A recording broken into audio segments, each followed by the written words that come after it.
40 filles venues des communes d'Abomey et de Boïkan étaient participantes à la Journée internationale des filles au Bénin, qui a consisté principalement en une communication sur la thématique de l'insertion socio-professionnelle, des techniques de recherche d'emploi à l'ère du numérique et des opportunités offertes par le gouvernement aux jeunes. C'est une journée où on a communiqué autour de l'importance que les filles représentent pour l'avenir de la nation. Et j'espère que nous avons réussi à implanter en elles l'ambition de devenir demain, que ce soit de grandes artisanes, de grandes commerçantes ou des femmes intellectuelles capables d'apporter leur contribution à l'édification de la nation béninoise. Alors, nous, Plan International Bénin, en tant que partenaire qui accompagne le gouvernement, et surtout au niveau des structures déconcentrées,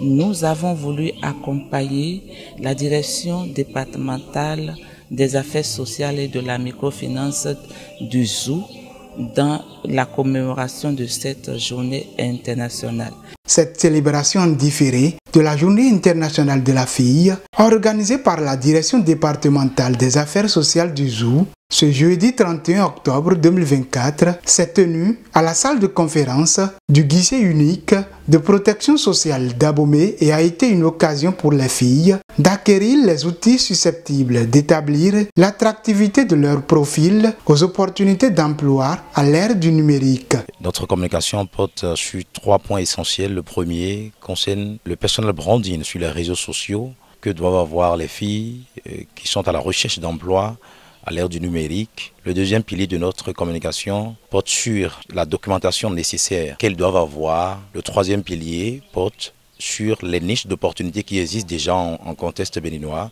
pour les filles. Ces filles-là qui sont déscolarisées ou qui ne sont pas du tout allées à l'école. Et le troisième point concerne l'entretien. On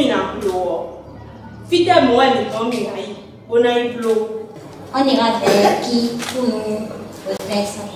L'expert invité s'est appesanti sur les points clés du curriculum vitae, la présence sur les réseaux sociaux, l'utilisation du Google, les programmes PSIE et Azoli, pour ne citer que ceux-là. La DEDASM, conjointement avec la représentante de Plan International Bénin, ont par ailleurs insisté sur la nécessité pour les jeunes participantes d'établir une vision pour leur vie et de se battre becs et ongles pour la concrétiser, tout en évitant le piège des grossesses précoces, de la facilité et de la fatalité, du harcèlement sexuel en milieu professionnel, ainsi que d'autres ennemis de leur projet pour l'avenir. Le message fort que je leur ai lancé, c'est de se dire qu'elles ont le devoir de se fixer un but dans la vie.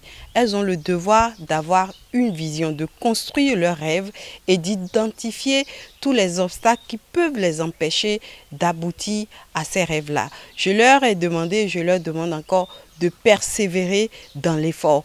Et lorsque il peut arriver qu'elles chutent, qu'elles ne s'arrêtent pas à leur chute, qu'elles se relèvent et qu'elles continuent d'avancer pour pouvoir être la digne moitié de l'homme béninois de demain. Les participantes ont à cœur joie posé des questions et des initiatives de se regrouper pour s'entraider dans l'atteinte de leurs objectifs ont germé dans la salle.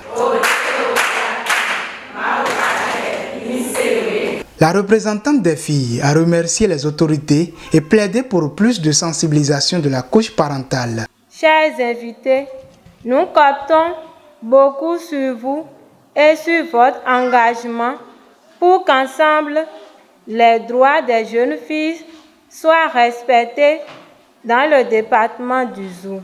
Au-delà d'une simple célébration, la DEDASM ZOU a fait de la JIFI 2024 une aubaine de capacitation des filles sur les dispositions pratiques qui les rendront compétitives sur le marché de l'emploi à l'ère du numérique. Je demanderai aux parents de reprendre encore plus en main leur rôle, parce que on aura beau tout faire, si eux ils pèsent de tout leur poids, notre travail sera mis en difficulté et on peinera à voir les incidences sur les enfants, sur les filles.